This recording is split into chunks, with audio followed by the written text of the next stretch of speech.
Hello বন্ধুরা, welcome to my YouTube channel রাখির কিচেনে সবাইকে স্বাগত জানিয়ে আজকে দারুণ একটা রেসিপি শেয়ার করতে চলেছি। তো আজকের রেসিপি এগ ভেজিটেবলস পাস্তা।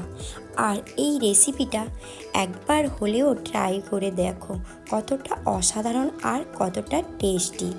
তো চলো বন্ধুরা, প্রথম থেকে শেষ অবধি কিন্তু ভিডিওটা দেখো আর এই রেসিপিটা অবশ্যই বানাবে। তো প্রথমে কি করব, গ্যাসের ওভেনে কড়াইতে দিয়ে দেবো পরিমাণ মতো জল আর দেব পরিমাণ মতো লবণ আর পাস্তা। আর পাস্তাটাকে মোটামুটি সেদ্ধ করে নেব।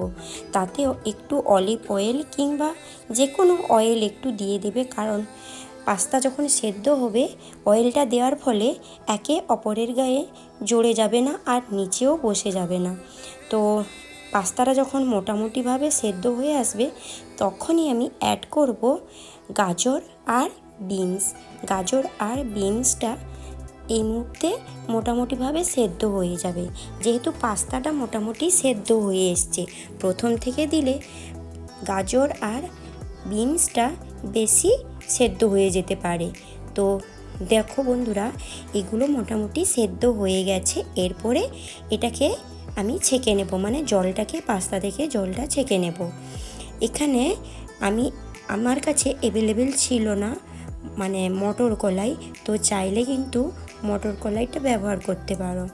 তো এরপরে কি করব, গ্যাসের ওভেনে কড়াইতে পরিমাণ মতো অলিভ অয়েল দিয়ে 3টে ডিমকে আমি ভেজে নেব। যে যার মতো করে বানাবে, কারণ 3টে প্রয়োজন হলে 3টে, 4টে প্রয়োজন হলে মানে 4টে। তো আমরা 3 জন খাবো, তাই পরিমাণ মতো নিয়ে সেইভাবে বানিয়েছি। পরিমাণ মতো লবণ আর দিয়ে দেব গোলমরিচের গুঁড়ো আর একটু চাট মশলার গুঁড়ো। তারপরে দিয়ে দেব কুচিয়ে রাখা ধনিয়া পাতা। ব্যাস, ডিমটাকে ভালো করে নাড়াচাড়া করে ভেজে নিতে হবে। আর ডিমটাকে ভাজতে ভাজতে ঝুড়ো করে নিতে হবে, মানে ডিমটা এইভাবে নাড়াচাড়া করে ডিমটাকে ঝুড়ো করে নিতে হবে। ডিমটা আমার ভাজা হয়ে গেছে। এরপরে আমি একটা প্লেটে বা কোনো একটা পাত্রে আমি তুলে নেব। এরপরে কড়াইতে দিয়ে দেব পরিমাণ মতো অয়েল। অয়েলটা যখন গরম হয়ে আসবে দিয়ে দেব কয়েকটা কুচিয়ে রাখা রসুন। আর রসুনটা একটু ভাজা ভাজা হয়ে এলে তারপরে আমি দিয়ে দেব কুচিয়ে রাখা বাঁধাকপি। আর আমি যেহেতু এখানে ভেজিটেবলস অ্যাড করব বলেছি, তো আমার কাছে যেই ভেজিটেবলসটা ছিল সেটা দিয়েই আমি বানিয়েছি। তো তোমরা চাইলে কিন্তু আরও অন্যান্য ভেজিটেবলস ব্যবহার করতে পারো। আমি এখানে বাঁধাকপিটা ভালো করে নাড়াচাড়া করে একটু ভেজে নেব। আর দিয়ে দেব কুচিয়ে রাখা পেঁয়াজ। পেঁয়াজটাকে আমি এইভাবে শেপ দিয়ে কেটে রেখেছিলাম। আর বাঁধাকপিটা কিন্তু বেশি সেদ্ধ করবে না, এই নাড়াচাড়া করে হালকা করে ভেজে নিবে। এরপরে আমি দিয়ে দেব বিভিন্ন রকমের ক্যাপসিকাম। আমার কাছে ছিল ইয়েলো, গ্রিন আর রেড। তো এই 3 ধরনের ক্যাপসিকামটা ছিল, তাই দিলাম। দেখতেও ভালো লাগবে আর বাচ্চার খেতেও ভালো লাগবে। এরপরে আমি দিয়ে দেব পরিমাণ মতো লবণ আর বেশ অনেকটা বাটার। আর দিয়ে দেব কুচিয়ে রাখা কাঁচা লঙ্কা। এরপরে আমি অ্যাড করব সেদ্ধ করে রাখা পাস্তা, গাজর আর দিয়ে দেব বিনস। তো গাজর বিনসটা আমি সেদ্ধ করেই দিলাম, ভাজলাম না, কারণ অয়েলটা একটু বেশি পরিমাণে চলে যাবে। তাই এরকম সিদ্ধ সব কিছু ভেজিটেবল সেদ্ধ করেও রান্না করা যায়। এরপরে আমি অ্যাড করব উপর থেকে সুইট কর্নটা দেওয়ার ফলে না এতটা টেস্টি হয়। তো এগটা না দিলেও চলবে, তো বাচ্চার বায়নাতে আমি কিন্তু এগটা অ্যাড করে রান্নাটা করেছিলাম। তো এরপরে আমি অ্যাড করব ভেজে রাখা ডিম। আর ডিমটা আমি দিয়ে দেব। এরপরে সব ভেজিটেবলস, পাস্তা আর ডিম একসঙ্গে আমি নাড়াচাড়া করে ভেজে নেব। আর গ্যাসের ফ্লেমটা কিন্তু মিডিয়াম রাখবো। আর উপর থেকে দিয়ে দেব আমি সোয়া সস আর টমেটো সস।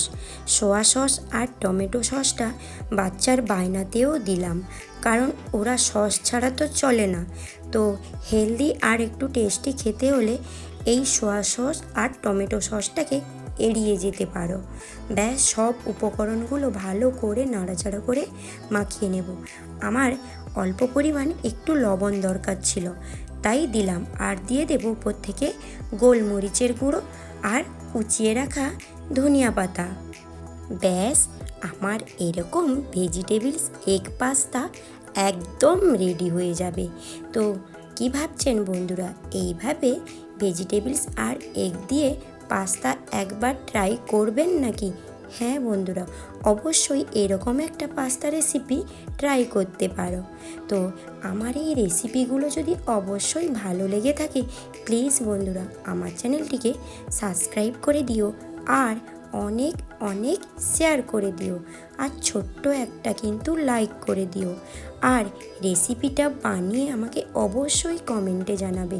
আর উপর থেকে আমি ছড়িয়ে দেব পরিমাণ মতো অরিগানো, আর কিছুটা দিয়ে দেব হোয়াইট সস, যেটাকে বলে মেয়োনিজ। তো বাচ্চা কিন্তু মাঝখান থেকে একটা পাস্তা তুলে খেয়ে নিয়েছে। তোমরা কিন্তু ভিডিওতে দেখে নিয়েছো আশা করি। তো আগের থেকে না বানাতে বানাতে যখন পরিবেশন করব গরম গরম, তো ও তুলেই খেয়ে নিয়েছে। আর উপরে একটু সাজানোর জন্য আমি দিয়েছি মেয়োনিজ আর টমেটো সস। আর তো দেখতে পাচ্ছ কীরকম প্রাণ খুলে খেয়ে যাচ্ছে। তো আজকের মতো এই পর্যন্ত, আর পরে কোনো নতুন ভিডিও আমি অবশ্যই আনবো। আর আমার রেসিপি যদি অবশ্যই ভালো লাগে, প্লিজ বন্ধুরা রেসিপিটা কিন্তু বানাবে, একদম বানাতে ভুলে যাবে না। আর নেক্সট ভিডিওর জন্য তোমরা অপেক্ষা করো, আমি আবারও নেক্সট ভিডিও নিয়ে চলে আসবো। আর ততক্ষণ তোমরা ভালো থাকো আর সুস্থ থাকো।